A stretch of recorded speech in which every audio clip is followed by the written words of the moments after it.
Trying to live, trying to hope, trying to love, trying to cope. Life's a war that few of us survive, and some just trying to make it out alive. Assalamualaikum warahmatullahi wabarakatuh. Pada kesempatan kali ini, kami akan membahas tentang toharoh atau bersuci dalam Islam. Sebelumnya, toharoh menurut etimologi adalah suci dan bersih. Sedangkan, menurut pengertian syara, toharoh adalah mensucikan diri dari hadas atau najis yang dilakukan dengan cara mandi, wudhu, maupun tayamum. Namun, pada kali ini, yang akan dibahas hanyalah wudhu dan tayamum. Toharoh yang pertama adalah wudhu. Wudhu merupakan salah satu di antara cara untuk menghilangkan hadas, yakni hadas kecil. Perintah melaksanakan wudhu sebelum sholat terdapat dalam surat Al-Maidah ayat 6 yang berbunyi, A'udzubillahi minasyaitonirrajim, Bismillahirrohmanirrohim. Ya ayyuhalladzina amanu idza kuntum ilas sholati faksilu wujuhakum wa aydiyakum ilal marafiqi wamsahu biru'usikum wa arjulakum ilal ka'bain. Yang artinya, wahai orang-orang yang beriman, apabila kamu hendak melaksanakan sholat, maka basuhlah wajahmu dan tanganmu sampai ke siku, dan usaplah kepalamu, dan basuh kedua kakimu sampai kedua mata kaki. Dalam wudhu, terdapat 6 rukun yang harus dipenuhi. Yang pertama adalah niat, yang kedua adalah membasuh wajah, yang ketiga adalah membasuh kedua tangan beserta kedua siku, yang keempat, mengusap sebagian kepala, yang kelima, membasuh kedua kaki beserta kedua mata kaki, dan yang terakhir adalah melaksanakan semuanya dengan tertib. Adapun syarat wajib wudhu, yang pertama adalah beragama Islam, suci dari hadas kecil dan besar, dapat membedakan yang baik dan buruk, tidak ada apapun yang dapat mengubah sifat air dan mencegah air masuk pada tubuh, seperti riasan anti air, cat kuku, dan sebagainya, mengetahui mana yang sunnah dan mana yang wajib. Dan yang paling penting adalah air untuk berwudhu merupakan air yang bersih dan suci. Berikut merupakan tata cara berwudhu. Yang pertama adalah niat.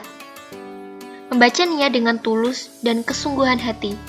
Adapun bacaan niat yaitu nawaitul wudu'a lirafil hadasil asgori fardol lillahi ta'ala. Artinya, saya niat berwudhu untuk menghilangkan hadas kecil fardu karena Allah.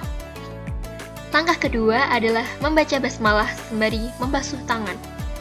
Setelah membaca niat, kemudian adalah membaca basmalah, Bismillahirrohmanirrohim, sembari memasuk kedua telapak tangan sebanyak 3 kali hingga ke sela-sela jari. Jika lupa membaca basmalah, wudhu tetap dianggap sah.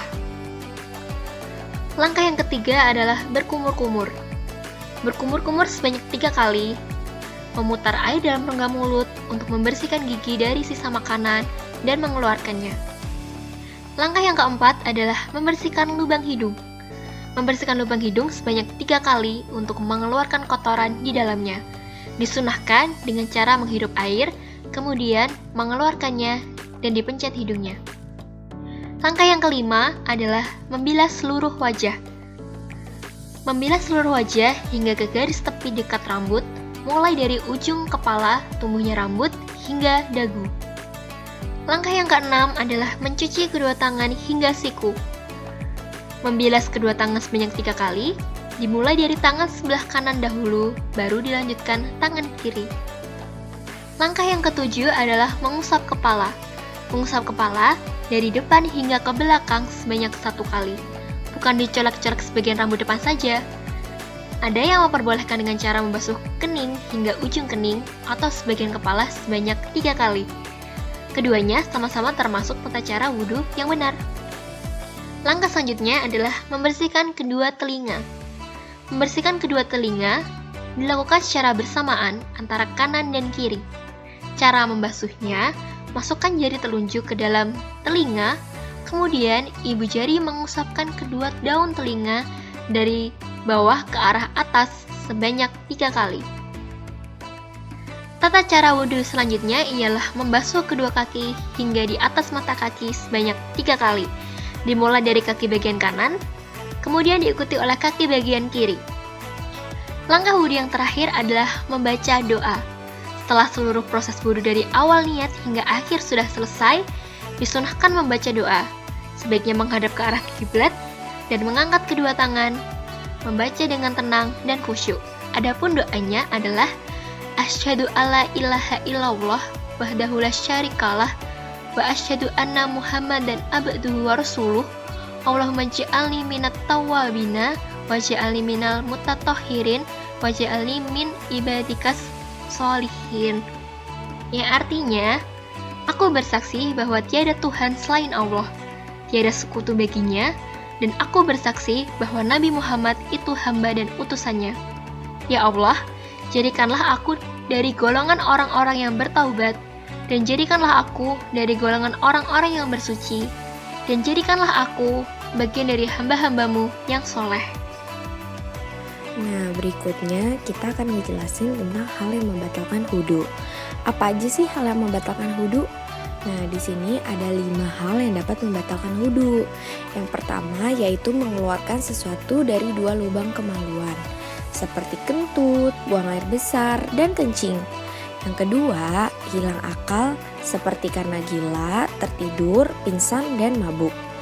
Yang ketiga, menyentuh bagian kemaluan dengan telapak tangan ataupun jari yang tidak memakai penutup. Yang keempat, bersentuhan dengan lawan jenis yang bukan mahramnya, antar kulit, atau tidak menggunakan penutup.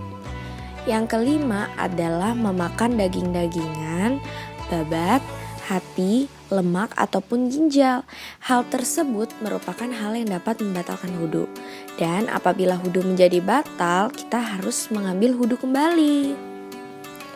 Nah, berikutnya kita akan berbicara mengenai tayamum. Tayamum itu apa sih? Nah, tayamum itu merupakan tindakan bersuci dari hadas kecil maupun hadas besar tanpa menggunakan air, tetapi dengan menggunakan pasir ataupun debu. Tayamum ini dilakukan sebagai pengganti wudhu ataupun mandi wajib. Tayamum memiliki persyaratan dan tata caranya tersendiri. Syarat tayamum: yang pertama, ketiadaan air secara kasat mata dan syarah. Yang kedua, jauhnya tempat untuk memperoleh air diperkirakan 2,5 km untuk mendapatkannya. Yang ketiga, sulitnya menggunakan air. Secara kasat mata, air memang dekat, namun tidak dapat dijangkau karena beberapa hal. Misalnya, ketika ada musuh, ataupun binatang buas, atau sedang di penjara, dan lainnya. Yang keempat adalah kondisi di mana sangat dingin jika menggunakan air. Karena tidak ada sesuatu yang dapat mengembalikan kehangatan tubuh, maka debu ataupun pasir dapat digunakan. Tata cara bertayamum: yang pertama, harus menyiapkan tanah berdebu atau debu yang bersih.